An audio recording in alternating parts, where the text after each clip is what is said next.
ಬೆಂಗಳೂರಿನ ತ್ಯಾಜ್ಯ ವಿಲೇವಾರಿಗೆ ಪ್ರತಿ ತಿಂಗಳು 50 ಕೋಟಿ ರೂಪಾಯಿ ಪಾವತಿಸಬೇಕು.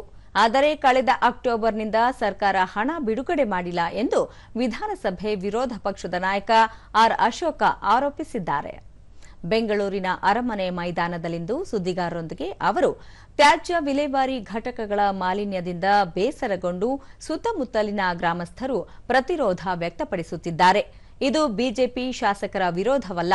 ಬೆಂಗಳೂರು ನಗರಾಭಿವೃದ್ಧಿ ಸಚಿವರು ಆಗಿರುವ ಉಪಮುಖ್ಯಮಂತ್ರಿ ಡಿಕೆ ಶಿವಕುಮಾರ್ ಅವರು ರಾಜಕೀಯ ಕಾರಣಕ್ಕೆ ಆರೋಪ ಮಾಡುತ್ತಿದ್ದಾರೆ ಎಂದರು.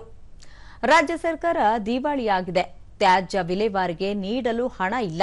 ಸಾರಿಗೆ ನಿಗಮಗಳ ನೌಕರರು ಮುಷ್ಕರ ನಡೆಸಿದ್ದಾರೆ. ಹಿಂಬಾಕಿ ವೇತನ ಪರಿಷ್ಕರಣೆ ಸೇರಿದಂತೆ ಪ್ರಮುಖ ಬೇಡಿಕೆಗಳಿಗೆ ಸ್ಪಂದಿಸಲು ಸರ್ಕಾರದ ಬಳಿ ಹಣ ಇಲ್ಲ.